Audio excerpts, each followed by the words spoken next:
How's it guys? Welcome back to another Capestance vlog, and today we're introducing Mila to the vlogs. And basically I want to give you guys a little background of where she's at and why you don't see her often, and how I maintain her over long periods of time, and what are the things that is necessary to get her back on the road and those kind of things. The first thing with a car that stands for a long time is battery maintenance, especially cars with air suspension. What I have is a quick released battery system, which quickly, you can see just by the turn of the hand, we're releasing this little nut which disconnects the earth terminal. And instead of having to have a 13 spanner and release the terminals every time, I just come with my hand and release this little knob, and then that disconnects the earth, and then the battery doesn't drain. And then in addition to that, the car's on a trickle charge throughout the entire time, so the battery doesn't drain by itself. And I mean, the last time I drove the car was like probably January side, and now all I did was I came, connected it, checked the oil and the water, let the car pump in some fuel, and then she swung. And obviously let the compressor build up air. So the other things that go wrong are that some of the tires get deflated, so you're going to need to have a tire pump, and luckily the wagon is bagged, so I've got a tire pump in the boot. Okay, so as you can see here in the boot of the wagon, I've got the tire pump connected to my air tank. Open up the valve there and you can see got some air, and we're going to be pumping up the tires.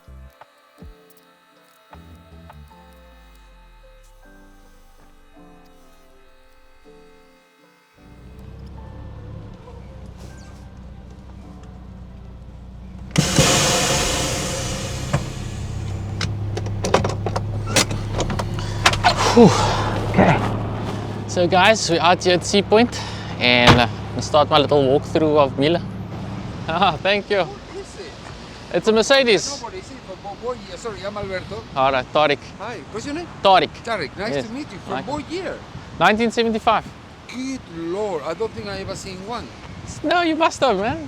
Really? Yeah. I don't think so. Yeah, I know it looks different because of the air suspension. What are you doing? Are you photographing for a reason, for sale? I've got a brand called Capestance, so we're doing a vlog on the vehicle. So What is the brand called? Have you got an Instagram? yes, Capestance, C-A-P-E. I'm gonna look for it so I can follow you. Yeah, sure. So yeah, I'm just gonna talk about the car and say the year and where it's been standing and What is it maintenance. Capestance. There's the next one. There we go. There we go. Capestance. So that's us. Cool, man. You can just pop me a message. So where are you? Huh? Where, is it a showroom or something? Or is Yeah, so we've got a car wash. We do detailing mostly, and we have like a shop. Okay. So yeah, we're based in Ottery, so in the southern suburbs. Wow, Yeah. it is so beautiful. Oh, But thanks. is this for sale or someone? No, it's my own vehicle. It's your own car? Yes. Wow, Right, well right. done, it's so beautiful. Thank you, man. And the color is just incredible. Thank you. It's Yeah. the original color. Yes, midnight blue. Midnight blue. Yeah. You can see in the shade it's like a dark blue, and on that side it's a lighter blue. Too beautiful. All right. Oh, beautiful. Thank you, man. Well done. No problem. So yeah, guys, back to the vlog. So basically I gave you guys the rundown on when it stands, you need to disconnect the battery and have the battery on charge. And then before you start it, make sure you check the oil and the water. Obviously you don't want to run a bearing or blow a head gasket. And then give it a swing. Normally the carbs doesn't have any fuel in, so it takes about 3 swings for the fuel to pump to the carb, and then the car eventually starts. Most of the time when I get to the vehicle and I start her, she starts up and hasn't been any real issues. The only problem I had a while ago was the master cylinder went, I think it was either the master or the slave cylinder. One of the seals perished and it caused for the fluid to leak, and I didn't have a clutch. And it was at a wedding and I managed to drive the car home from, I think it was Worcester, with no clutch. So literally changing the gears with no clutch, and I made it back in peace. And generally when she's on the road, she doesn't give me any problems. I've had her since 2012 December, and I mean over 11 years there hasn't been many things that went wrong. It's more the maintenance on the rubbers and the things that actually perish over time. So tires, rubbers, engine mounts, and bushes, all of those kind of things like just perish and degrade over time, even though you think you're not driving it. They just age and perish, and when you drive them and they perish, then the ride becomes a little bit terrible. And last year was the first time I actually did engine mounts, because yeah, I drive it so little. It only annoys me once I'm driving it, and when I let it stand, you forget, and then I come back and drive it. It's like a vicious cycle. But eventually I made a note and I scheduled engine mounts and subframe bushes and did all of that last year, and now she's driving amazing. Like literally you don't even have to touch a steering wheel and she just cruises straight.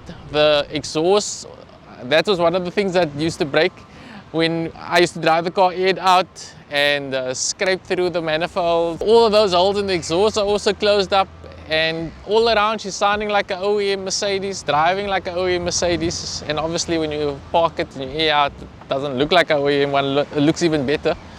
And yeah, what else can I tell you guys? I'm going to show you guys under the hood. To pop the hood, it's on this side, on the passenger side.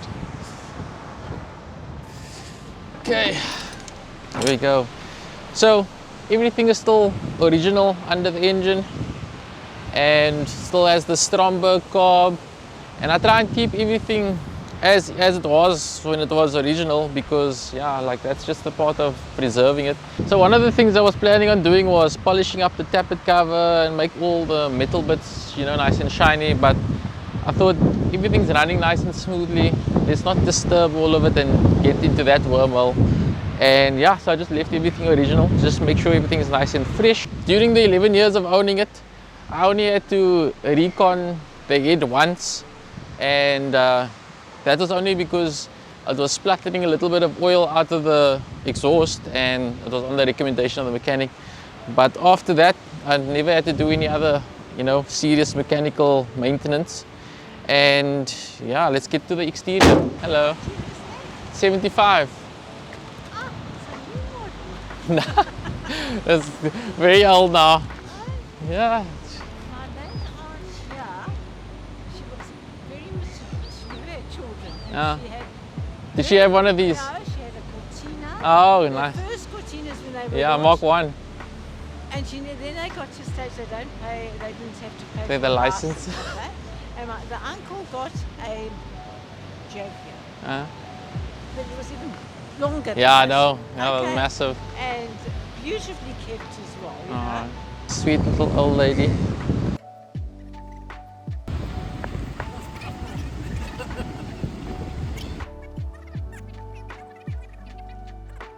How long do you have it for? 11 years. Wow, Yeah. wow. What engine in here? Everything is standard 230.4. Okay, so on the exterior, nothing much has changed.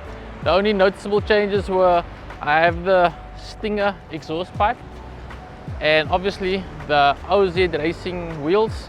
They're 15-inch OZ Vegas, 8.5J front and rear, and they're 3-piece wheels.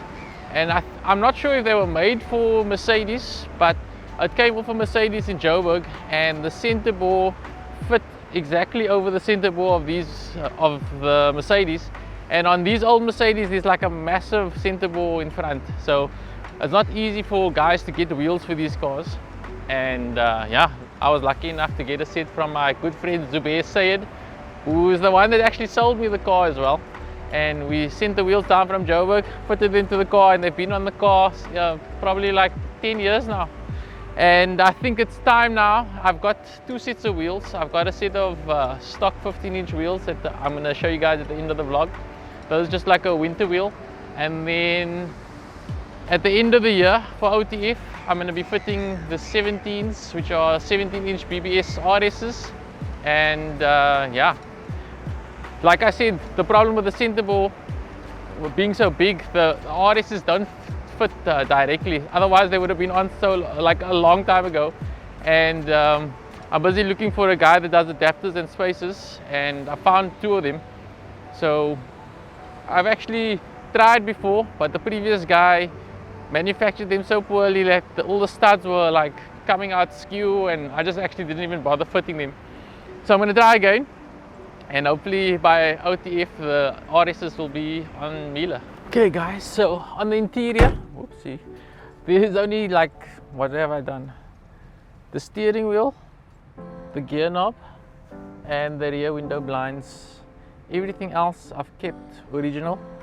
In addition to the steering wheel, I've done a quick release. So, you know, for shows, you can have this thing hanging over here just to spice it up a little.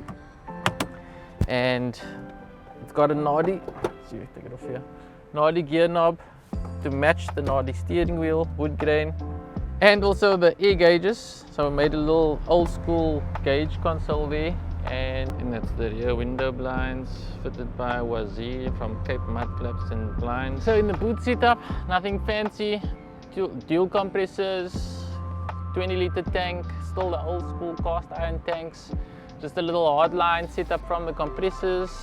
I'm running 8 solenoid valves, so it's individual valves to each bag. And yeah, a little gauge for the tank pressure. Now that all the mechanicals are sorted, I think maybe I will start heading towards, you know, sorting out these rubbers and eventually then do the boot display. But for now, I'm happy with the way it is. It's functional, it works, and I think that's all that matters for me right now. You know, when I want to drive it, it's the air is there and everything is comfortable. I think that's it for the vlog for Mila. I'm gonna just take you guys on a little drive to wrap up the rest of the vlog. Okay, let's check.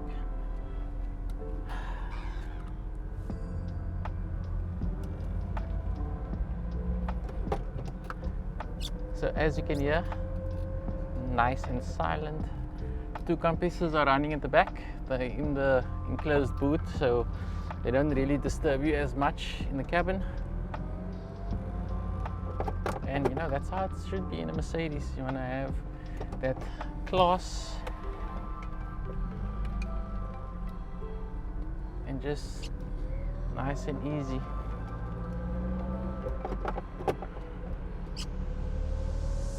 The only thing I would have loved to change in this car is an automatic box.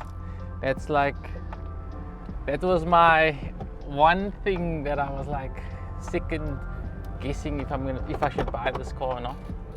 Was I pictured the automatic. You can go on there, and you know, you just start up and cruise, let the car do the gears. But now it's a little bit, you know, of a manual labor involved, so your cruise is not as cruisy as you would like. But yeah guys, I think that's the end of the vlog. I'll be doing some more content on Mila now, and yeah, in the next few weeks I'll be doing the winter wheels, and I'll give you guys an update on the vlog of, you know, getting the adapters made for the BBS RSs, and I'll show you guys the RSs in future. So make sure you like and subscribe, and I'll see you guys in the next vlog. Still at 8.